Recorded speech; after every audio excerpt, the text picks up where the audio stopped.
বেদে মূর্তি পুজো নাই, বেদে মূর্তি পুজো কিন্তু নাই, কিন্তু কেন করে সে ব্যাপারে আমাদের জানা নাই। দেখবেন এই সনাতন বা হিন্দু ধর্মের ভিতরে কিন্তু অনেক ভাগ আছে। তার মধ্যে প্রধান দুটো ভাগের কথা বলি। এটা হচ্ছে ব্রাহ্ম সমাজ। এই ব্রাহ্ম সমাজরা সেই নিরাকার সৃষ্টিকর্তাকে মানে। হ্যাঁ, কিন্তু আর অন্যরা কেন যে এটা করে জানি না। বেদে ঈশ্বর নিরাকার, জ্যোতির্ময়, অশরীরী এবং জন্মমৃত রহিত, একথা আছে, বহু জায়গা আছে। আচ্ছা, এটা মূল কথায় আসি। 1875 সালে 1875 সালে স্বামী দয়ানন্দ সরস্বতী 1875 সালে স্বামী দয়ানন্দ সরস্বতী কর্তৃক প্রতিষ্ঠিত আর্য সমাজ হিন্দু ধর্মে মূর্তি পূজার বিরুদ্ধে প্রচার করে। হিন্দু ধর্মদেরকে বলে যে তোমরা মূর্তি পুজো করো না, মূর্তি পুজো করো না, সেই এক ঈশ্বরের কাছে অর্থাৎ সেই সৃষ্টিকর্তার কাছে তোমরা আরাধনা করো। হে বিশ্বজাহানের পরিচালক, হে এই বিশ্ব ব্রহ্মাণ্ডের অধিপতি, এইভাবে তোমরা সেই সৃষ্টিকর্তার গুণগান গাও, তার যজ্ঞ করো। কিন্তু কে শোনে তার কথা? বুঝলেন নাই? বেদেও মূর্তি পুজো নাই, ভগবত গীতাও মূর্তি পূজা কিন্তু নাই। কারণ কি জানেন? অর্জুন আর শ্রীকৃষ্ণের সাথে যে কথাগুলো হয়েছিল সেটা মিলে হচ্ছে ভগবত গীতা। তো অর্জুন শ্রীকৃষ্ণ বলল যে আমি ঈশ্বরের রূপ দেখতে চাই। তো শ্রীকৃষ্ণ বলল যে না, সৃষ্টিকর্তাকে চর্মচক্ষু দ্বারা দেখা সম্ভব না, তাকে দেখা যায় না, তাহলে তার মূর্তি কীভাবে গড়ে মানুষ, তাই না? তার মানে কি তারা ভুলের ভিতরে আছে। আবার এই যে শ্রীকৃষ্ণকে তারা ভগবান বলে না, এটাও কিন্তু ভুল।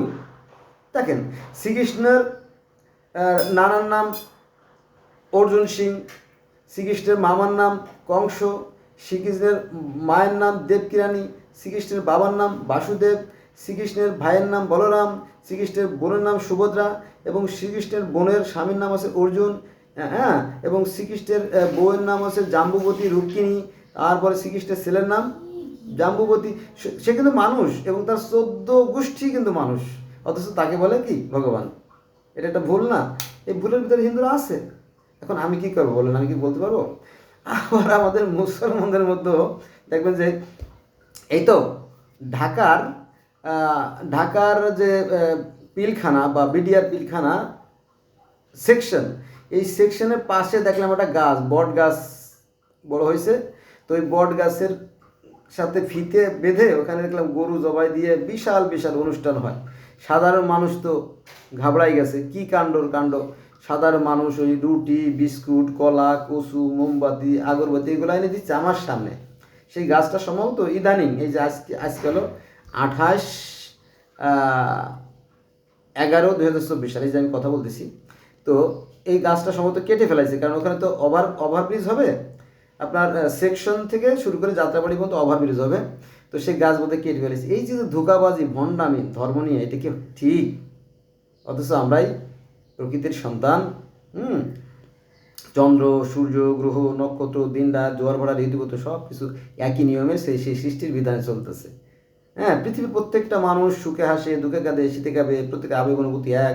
পৃথিবীর প্রত্যেকটা মানুষ মাথা দিয়ে চিন্তা করে, চোখ দিয়ে দেখে, নাক দিয়ে ঘ্রাণ নেয়, মুখ দিয়ে কথা বলে, দাঁত দিয়ে চিবিয়ে, হাত দিয়ে ধরে, সবাই অক্সিজেন গ্রহণ করে, প্রত্যেক মানুষের রক্ত লাল, আমরা সবাই একই স্রষ্টার সৃষ্টি। কিন্তু এই ধর্মগুলো মানুষের সাথে মানুষের বিভেদ সৃষ্টি করে। আচ্ছা, আর মূল কথা বলছি যে এটা বলো 1875 সালের কথা বলছি। এবার 1875 সালে স্বামী দয়ানন্দ সরস্বতী কর্তৃক প্রতিষ্ঠিত আর্য সমাজ হিন্দু ধর্মে মূর্তি পূজার বিরুদ্ধে প্রচার করে অনেক দূরে এগিয়ে যায় যে মূর্তি পূজা করো না, মূর্তি পূজা সনাতন ধর্মে নাই।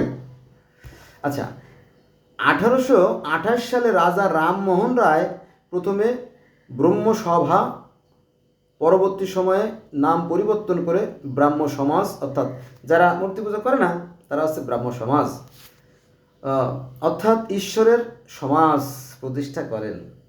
বোঝা গেছে বিষয়টা? এখন যে ভাই এই যে ব্রাহ্ম সমাজ কোথায়? আমাদের এই বাংলাদেশে সহ পৃথিবীর অসংখ্য অসংখ্য রাষ্ট্রে এই ব্রাহ্ম সমাজ প্রতিষ্ঠিত আছে। বাংলাদেশের যে মূল যে ঢাকার পুরাতন শহর, অর্থাৎ সদরঘাটের পাশে যে সুমনা ক্লিনিক, সুমনা ক্লিনিকের দেওয়াল ঘেঁষে যে বিল্ডিংটা, এটা হচ্ছে ব্রাহ্ম সমাজের আখড়া। এখানকার যে বর্তমান চেয়ারম্যান তার নাম হচ্ছে রবি ভাই। তারা ইসলাম ধর্মকে মানে সমর্থন করে এবং সম্মান করে, কিন্তু হুজুররা বা আলেমরা এই বিষয়গুলো তারা জানে না, না জেনেই তারা কথা বলে। আমি যেহেতু পৃথিবীর বিভিন্ন ধর্ম ছাত্র, আমার সাথে থাকবেন, ভালো লাগবে। আমি আপনাদেরকে আরও অনেক অনেক তথ্য দেবো। ধন্যবাদ সবাইকে।